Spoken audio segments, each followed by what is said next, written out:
Ayun. So, good evening sa inyo guys. Ngayon po ay Monday ulit, December 22, 2025. So, medyo shorten yung trading natin for the week, di ba? So, may mga na-post ako kanina parang by December 24th, 25. So, Wednesday, Thursday, no? Wala tayong trading day sa Philippine markets. Pero ewan ko sa Friday, di ba? 26 yung Friday. Wala pa naman nababanggit sa kanya. So, ang trading day lang natin is until, tama ba? Wednesday, no? O 2 days, 22, 23, tapos 24, wala na. 2 days lang. So, baka long holidays pala yung ano natin, yung Pasko natin. Wala siguro tayong aasahan na no, Christmas rally dito sa market natin. Pero sa ngayon, medyo nag-bounce naman siya. So, at least nagkaroon ng konting gains o bumalik ng konti yung mga bumagsak na stocks natin last Friday. Kasi nabusan tayo ng Friday 1.8%. So, bumaliktad naman siya. Okay, lumaban siya. Sino kayo yung stock yung pinitik? 2.03% up yung index. So, balik tayo sa 6,041.26. Pero ramdam mo, mahina pa rin no? Kasi meron tayong 975.15 million net foreign sell. Akala ko okay na nung Friday kasi ang malakas ang net foreign sell nung Friday si ICT, nag 400 million siya pero ang net foreign sell na overall sa market 100 million plus lang siya, di ba? So ibig sabihin may mga pumasok na 300 million pero ngayon halos 1 billion yung lumabas na foreigners dito sa market. Ayan. So hindi na ako nag-expect na Christmas rally, New Year rally na lang yung abangan natin sa market pagbalik natin by o after ng Christmas holidays natin. Kasi 29, 30, 31, di ba? Ewan ko lang kung may mga holidays doon. In between din. So, halos next year na siguro makita natin na maganda yung pagbalik ng markets natin. Anyway, as of now, lumalaban pa rin naman yung index natin kahit na malakas yung net foreign sell. So sa global market, doon sa US, sila po yung namamayagpag. So umakit sila nung Friday tapos yung futures na nakikita natin ngayon sa kanila, okay pa rin. So maganda sa US market. European stocks medyo nagda-drop siya pero no Friday okay naman siya. And then majority ng Asian stocks o Asian markets natin is malakas. Maganda din yung galawan nila. Ayan, so hopefully sumabay din tayo sa galawan ng Asian markets. And then yung crypto natin, so nag-worry tayo sa crypto kasi bumabagsak from the past few days. Mukhang babawi naman for tonight's trading si crypto currencies natin. Mga berde yung nakikita ko na, na galawan ng charts sa mga bitcoins natin. Okay? So, balik tayo dito sa market. Ang winner natin, sina ABS, Agio at saka si Plus pa rin, di ba?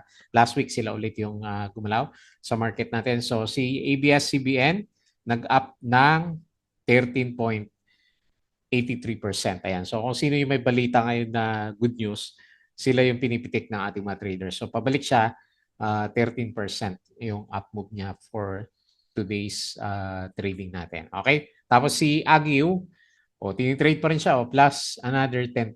Last Friday, ito yung nag-100%, di ba? So, pumitik siya. Pero nagsiso yung yung candle natin sa kanya. Pumitik na malakas and then nag-drop siya. Pero up pa rin naman siya ng 10%. So, meron siyang 101.36K na net foreign buy. Tapos si Plus, nag-up din siya. So, pa-reverse yung direction. Hopefully, tuloy-tuloy, no? Nag-up siya ng 4.51% and meron siyang 1.78 million net foreign sell. Tapos sa index naman, ang pinakamalakas natin sa ngayon is mining stocks ulit. So, si gold, ewan ko lang bukas, so hopefully mas maganda yung galaw nila. Kasi si gold, nagbi-breakout din yung kanyang galawan. So, PX nag-up ngayon ng 4.88%. Meron siyang 18.09K net foreign sell. And then si APX nag-up ng 4.81%. So siya yung nangunguna kasi malakas yung ano niya eh. Net foreign buy, meron siyang 37.43 million net foreign buy. Tapos si FCG, ito yung first time na nakita ulit natin siya na gumalaw. So hopefully tama yung breakout niya. 3.51% up siya and meron siyang 132K net foreign sell. Okay? So ano kaya itong ibig sabihin nitong ayaw tumigil ng net foreign sell ng markets natin. Okay? So, disclaimer pa rin sa mga bago sa channel natin, as usual, yung ating review is for education purposes lamang po yan. So, huwag mong gagamit ito as a reason para mag-buy, sell, or hold ng stocks, meron po kasing risk na involved sa market. Due diligence na lang po ako ng stocks yung gusto mong bilhin. And follow mo lang po ako dito sa ating Palaboy Trader na YouTube channel. Subscribe ka lang para updated ka sa reviews natin or kung gusto mo, join ka dito sa trading community naman natin. Okay? So yung mga nakasubscribe, ayan, ilang araw na lang, 2 days na lang, Noche Buena na.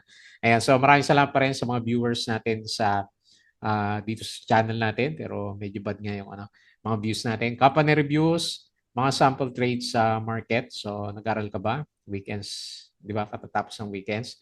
Basic indicator, technical analysis, fundamentals, yung mga risk management and basic learnings natin dito sa TSE market naman. Okay? And then follow mo din po ako dito sa ating Palaboy Trader Crypto ko to para sa mga play to earn games, cryptos. Ayan. Follow mo na lang po social media, Facebook account na Palaboy Trader or dito sa Facebook page para update ka sa mga posts natin. Okay? Tapos sa Bodega Beat, yung articles natin sa local market, check mo na lang yan. And then sa Twitter, ayaw pa rin hindi pa rin lumalabas yung yung Philippine Stock Exchange natin. So ano na lang yung na-post natin dito. Yun na lang po yung babasahin natin. Unahin natin yung pinaka-summary ng index natin. So pinitik yung index. Hindi ko nakita 5 minutes. Silipin natin na maigi yung galaw ng index natin maya-maya. So nag-close siya. Malakas, di ba? 2.03%. So ang nagtulak ay si ICT, bumalik siya 4.55%. Tapos si Plus 4. Dami ng 4%. 4.51. Banco de Oro 4.45%. QRC 2.97%. BPI 2.84%. And Ali 2.82%. So marami yung maganda yung pitikan, yung galawan sa mga blue chips. Pero walang foreigner, di ba? ACE-N, ito yung nag-drop.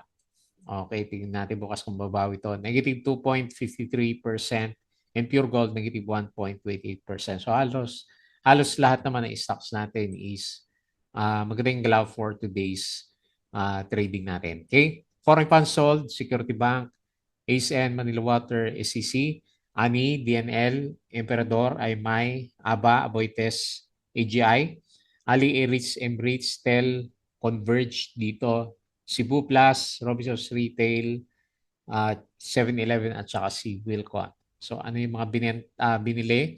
Foreign funds bought, BDO, BPI, China Bank, AP, Meralco, Maynilad, CNP, FFB, Jollibee, PPC, AC, Costco, JT Cap, MEG, Robinson, LAN, RCR, Globe, ICT, STI, Bloomweb, Pure Gold, APX at saka sa OGP. Okay? So miners yung pinaka-winners natin.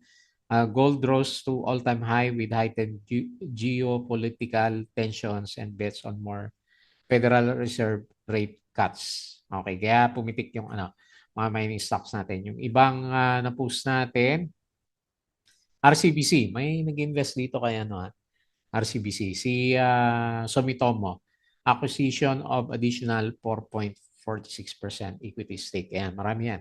So, may nag-invest. Last year pa itong bumibili si Sumitomo natin.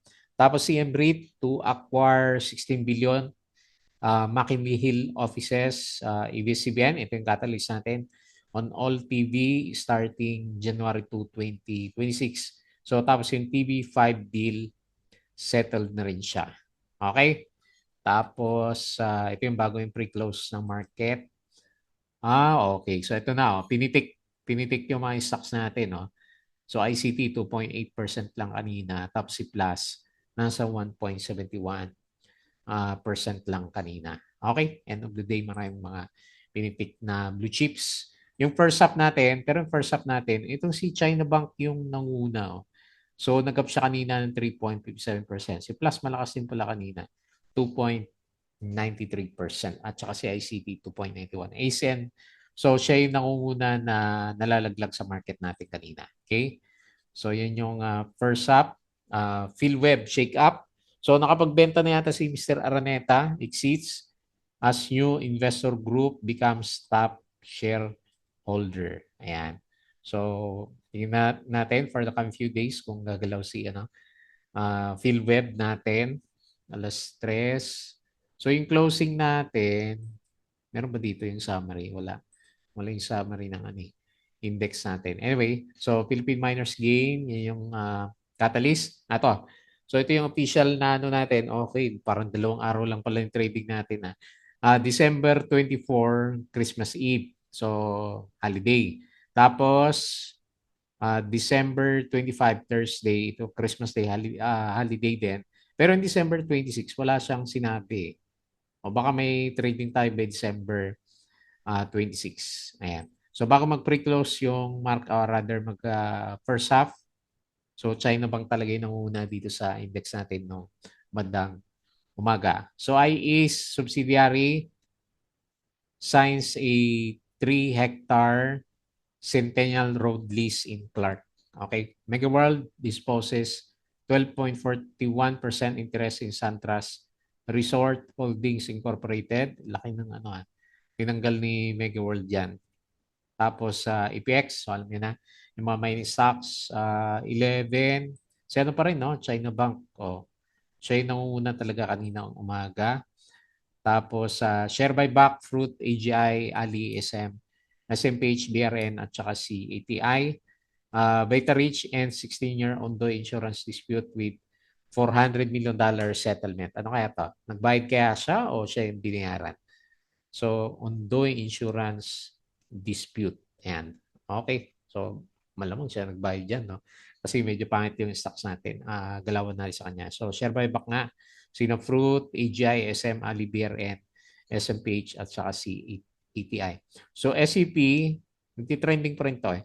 Approved 13 billion green infrastructure project in Camarines Sur. Si Plus kanina umaga. Ali, the hospitality arm of Ayala Land is advancing of its goal of bringing Filipino hospital to the global stage. Maynilad, investing in technology to reduce water loss. Okay? Tapos si Del Monte is selling its 14.83, 38% stake in India's Sundrop branch for about 2.5 billion as part of efforts to divest non-core assets. Okay, so nagbebenta siya. AP purchased the Caliraya Botocan Hydroelectric Power Plant. Oh, mahal no? 36.27 billion. Ang dami pera ni Aboitiz Power. FLI closes Mimosa Lifestyle Company. Tapos ito yung trading schedule. And then Ayala Land has launched a new horseback riding facility at Arelio Estate in Batangas to attract families and travelers seeking leisure activities. Okay? So yun lang. Yun lang yung mga post natin for today's trading. Wala masyadong meron ba negative news? Yung mga balita pa rin ng corruption. Pero dito sa mga post natin, wala tayong masyadong nakita na major news sa markets natin. Okay? So patalastas po ulit yung ating Patreon channel.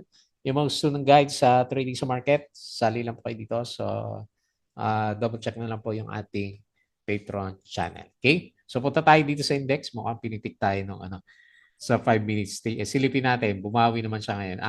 Okay. Ayan, bull trap pala. Nako, parang bull trap yung yung galawan natin. Siya naman ang bumawi ngayon, 0.68%. Pero noong Friday, green up niya yung index natin ng more than 0.8%. Ayan, bumawi siya ngayon. So, hindi mo makita, no? Gap down, tapos ito naman gap up. So, naglalaban yung bear sa bull sa market. Pero ako, bearish ako. Kasi another 975.15 million net foreign sell. So, mukhang markup lang yung 2% na yan. So, 6,041.26 yung index natin. So, bukas natin malalaman kung mauntog siya dyan sa MA100. Kasi parang ampaw yung yung pitik ng index natin kanina. Okay? So, anyway, based lang sa chart, price action is nasa reversal ulit yung index natin. Pero anyway, hindi tayo kampante dyan sa net foreign sell na nakikita natin sa markets natin. Okay? So, tingnan natin yung mga winners for today. Yung may volume na lang ABS-CBN, so nag-up siya 13%. Tapos si Aguiw, ayun laki ng kandila. Sukat-sukatin natin maya-maya. So, nag-up siya ng 10%. Tapos si SPC, uy, panalo si SPC. So, umakyat pa siya bago yung kanyang pinaka-ex-date, 7.68%. And then si BHI, 7 point, ay, nag-breakout na rin siya. Oh. Manunundo na siya. 7.32%. Ano, pumitik na ano. Small caps, PX. So, pa-breakout, 4.88%. APX, so nag-breakout na. 4.81%. Mukhang new high itong si ano, new high si ano, APX natin. Tapos ICT, ASIWeb, nagkapala 4.58%, ICT 4.55%, C+, okay, pa-recover. 4.51% si Pool, 3.7%, and then Cebu 3.13%, and lastly si AT 3.08%. Ito gusto mong breakout ni ano ni AT natin. Okay. So sa losers, ano nangyari dito kay ABA? Tignan nga natin kung ano. Kasi hindi ko nasama sa ano, trending stocks. Hindi naman siya yung ano, biglang binuhusan eh. Talaga may nag-exit na malaki sa kanya. So nag-drop 11.69. Apollo minus 9%. Ito nakakatakot kay Apollo. Palubog. Tapos may volume na lang ha. Ano pa kami volume? RCB, bumagsak. So may nag-invest pero bumagsak siya.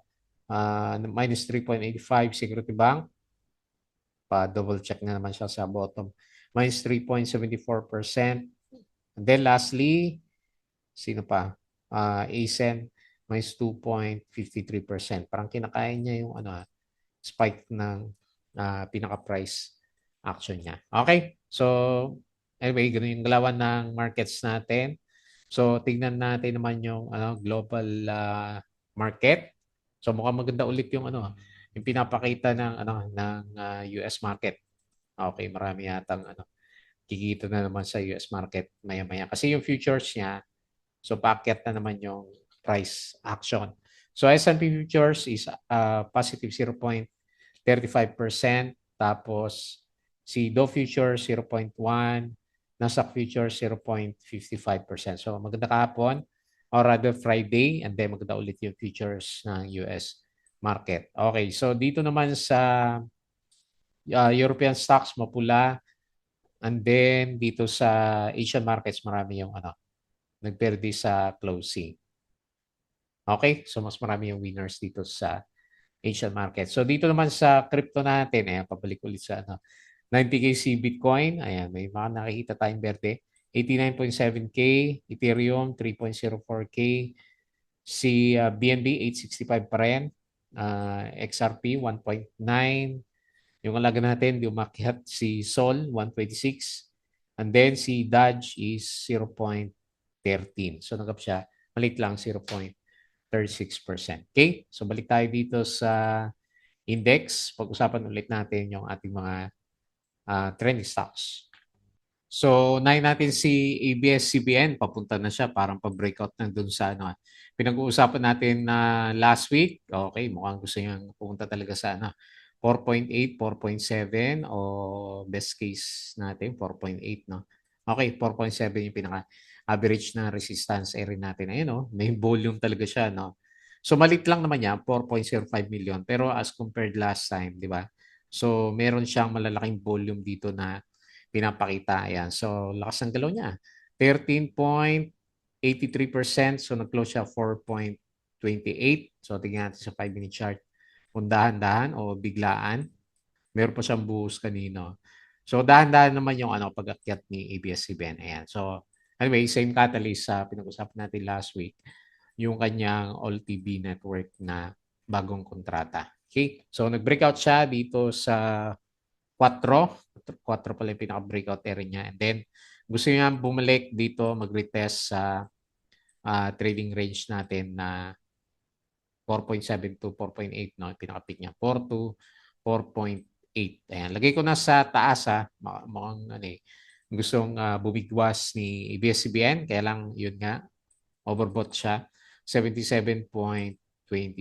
Ayan. So, hanap-hanap na lang tayo ng mga stocks na may catalyst. Mukhang yun yung binobomba ng mga traders natin. Kaya lang, ilang araw na lang, di ba? So, 2 days lang and then bakasyon ulit dito sa markets natin. Baka din masyado maliit yung volume ng market natin, no?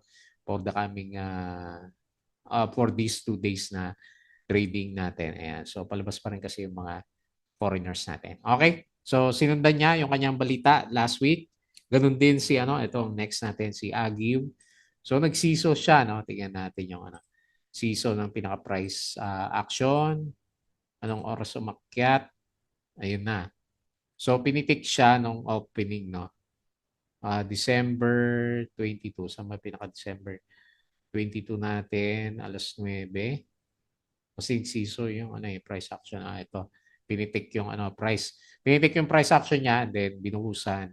And then pinitik ulit sa pagdating ng closing. Ayan, may gusto pa yata pumitik kasi malaki yung volume niya. Nasa 16 million siya. So yung galaw na yan, yung big candle natin na yan, up pa rin man siya ng 10%. So 110% siya. So simula magkaroon siya ng listing.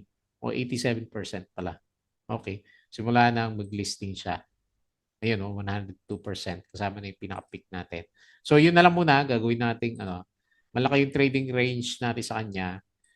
Kasi volatile yung stocks natin na to. No? So, 2.4 billion lang yung niya yung pinaka-market cap. So, madali lang siyang pitikin. So, wala pa yung mga indicators natin. Nag-close siya 1.1, 10%, and 101.36K net foreign buy. Okay? So, maganda laruin si Agyo kasi yung baba lang yung market cap. Okay? Next, plus, mga ka-plus. So, pabalik yung alaga natin. Tignan natin. So, hindi pa niya brinik yung MA9. Okay. So, 15, pinaka-bottom natin since nagre-recover siya. So, tignan natin kung mabalik siya dito sa RSI 50 for the coming few days. So, bearish pa rin ako sa kanya. Pero kapag medyo nakalampas siya ng MA9, then medyo mas maganda na yung kwento natin sa kanya. Ayan. So, sakto na sa MA9. So, pero downtrend pinaka-buong picture ni Plus. Ayan, naka-recover ng konti. Yung RSI natin is above na siya ng 30. Pero yung MACD formation niya is nagtatry pa rin mag-recover. So, yung ating pinaka MACD is downtrend pa rin yung pinaka-price. Yung pinaka-action niya. Okay. So, nag-close 17.14. Nakaluwag ng konti.